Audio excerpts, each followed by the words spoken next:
Olá, seja muito bem-vindo à nossa Escola Bíblica. Este lugar em que é o nosso ponto de encontro para juntos desfrutarmos da Palavra de Deus, conhecê-la e aprofundá-la. Para tal, contamos sempre com a presença de um convidado. Contamos nesta aula especial de hoje com o pastor Rui Bastos. Pastor Rui Bastos, muito obrigada por estar aqui connosco. Olá, Rita. Olá. É muito bom então podermos estar juntos, estudar e aprofundar. Por isso mesmo vamos já começar, não perdemos mais tempo, vamos começar com o nosso sumário. Pastor Rui, qual é o sumário de hoje? Por volta do século V a.C., o profeta Daniel falou a respeito de que surgiria em determinado momento da história da Terra um poder que mudaria a lei de Deus, ou que tentaria mudar a lei de Deus. É este assunto que vamos falar hoje. Vamos falar e vamos ver, porque fala-nos de Daniel, não é? Por isso vamos abrir a nossa Bíblia. Vamos abrir a nossa Bíblia no livro de Daniel. Vamos fazê-lo através do livro de Daniel, no capítulo 7 e no versículo 25. Proferirá palavras contra o Altíssimo e consumirá os santos do Altíssimo. Cuidará em mudar os tempos e a lei. Os santos lhe serão entregues na mão por um tempo e tempos e metade de um tempo. Este é um texto que é uma profecia, não é? Conseguimos vê-lo. E esta profecia diz-nos que alguém vai tentar mudar o tempo de Deus, não é? E estamos a falar aqui de que tempo? O que é isto? O que é esta profecia? Como é que nós podemos abordar, conhecer e aprofundar esta profecia? A linguagem que Daniel usa no livro profético que leva o seu nome é uma linguagem simbólica e tem uma série de peculiaridades literárias que são comuns tanto ao livro de Daniel quanto ao livro de Apocalipse. É por isso, e aqui abrindo só um pequeno parênteses, fechando dentro de instantes, é interessante percebermos que Daniel e Apocalipse são livros que são complementares, um em relação ao outro, e quando nós estudamos o livro de Daniel, percebemos que os métodos de interpretação e de compreensão de Daniel serão os mesmos que devem ser usados para entender o livro do Apocalipse. Para fechar o parênteses, há muitos cristãos que têm medo de estudar o livro de Apocalipse, porque dizem que existem ali símbolos misteriosos e cenas fantasmagóricas. Na realidade, cada um destes livros tem, na verdade, uma mensagem de esperança.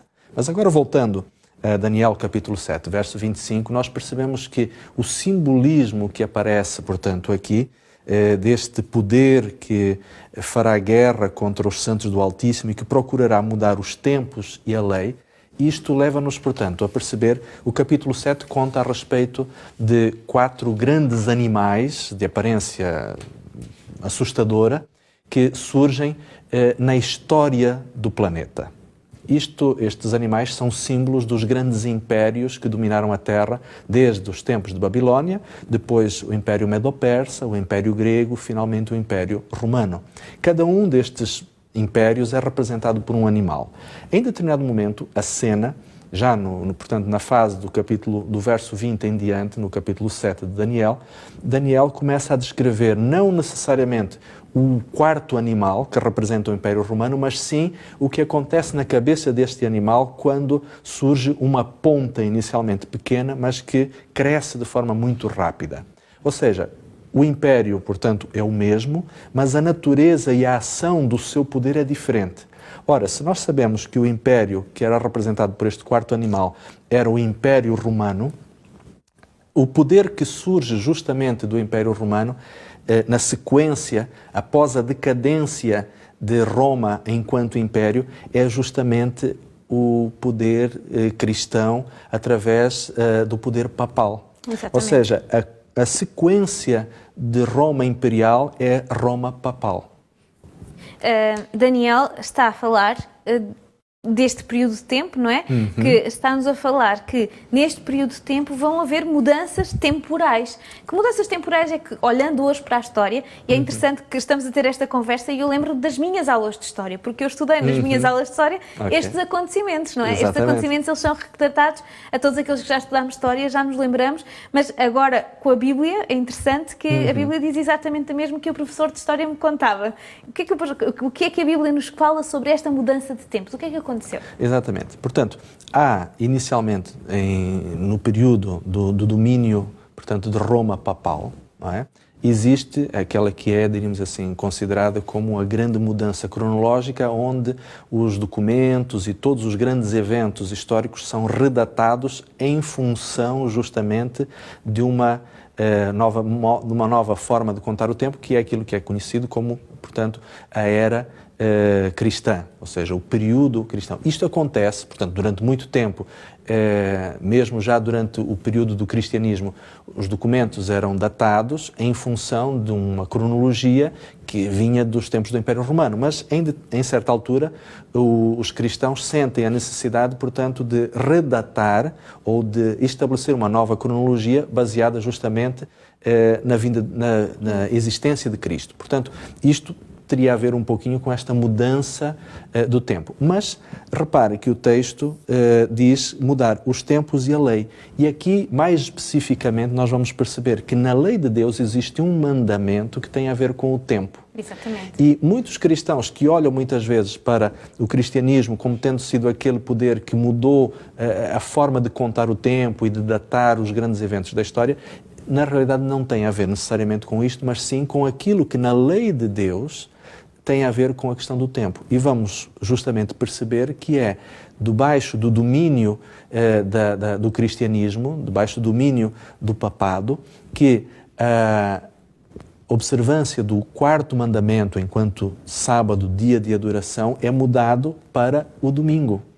E nós percebemos que isto aconteceu no tempo do imperador Constantino, no ano 321, mas depois é confirmado no ano 364, quando, em um determinado concílio, o concílio de Laodiceia, a Igreja cristã consagra que o domingo passaria a ser guardado como dia de adoração e considerando inclusive como anátema, ou seja, como desprezível, a guarda do sábado, ou a observância do sábado como dia de adoração. Quando eu estudei na escola, eu lembro-me que a explicação que tinha sido dada, porque isto é importante porque aqueles ouvintes que não estão tão... De certeza, quando eu falar nisto, vão se lembrar que o imperador Constantino, ele era um adorador romano, tinha pensamentos romanos. Era pagão. Era pagão, mas ele estava com muito medo que os cristãos eram cada vez mais. Então decidiu misturar as duas realidades. Exatamente. E então decidiu chamar dia de Deus, mas só continuava a ser no dia que era do Deus Sol. Exatamente. E então ele diz, ok, chamamos que é o dia do vosso Deus,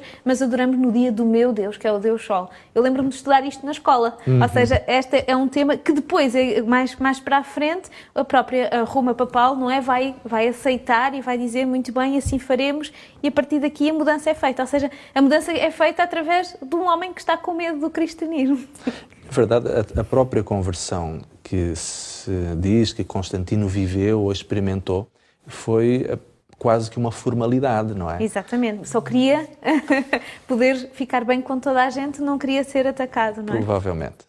Mas então, com estes textos conseguimos compreender que a mudança do tempo acontece então como a Bíblia nos mostra. Exatamente. A Bíblia, muitos anos antes, não é? No tempo de Daniel, já nos deixou claro que haveria um momento no Império Romano em que estas coisas se iriam cruzar, em que haveria alguém que é representado por este corno, não é? Este chifre, esta ponta, e que ao longo dos estudos que vamos fazendo através da Bíblia, e faremos noutros dias estudos, que aqui começa a desvilumbrar a importância desta Roma papal, que depois vai ter consequências e vai ter muitas aplicações e muitas coisas que nós vamos desenvolvendo durante as próximas aulas bíblicas. Exato. Mas antes de chegarmos a essas aulas bíblicas, temos que agarrar em tudo o que já estudamos aqui hoje e vamos aplicar, não é? Vamos aprendendo, fazendo. O que é que podemos aprender com aquilo que o que é que podemos aplicar com aquilo que aprendemos hoje? Na realidade, o grande desafio que Deus nos coloca neste momento é o de sermos fiéis à sua vontade, sermos fiéis ao próprio Deus. A lei, como tivemos a oportunidade de ir vendo nos últimos estudos, é vista por alguns como algo mau, algo negativo. Mas percebemos que a lei de Deus é santa, é justa e é boa. Deus não mudou a sua vontade em relação ao ser humano. E é um ato de inteligência e de honestidade também para com Deus o de continuarmos disponíveis para seguir as orientações e a vontade de Deus. Por isso, talvez o grande desafio que Deus coloca neste momento é nós procurarmos, com o seu poder, vivermos a sua vontade. Com este convite a viver a vontade de Deus, terminamos mais uma aula bíblica. Queremos contar, no entanto, consigo para a próxima aula bíblica. Nós estaremos aqui com todo o gosto, estudando a Palavra de Deus e contamos consigo. Até lá!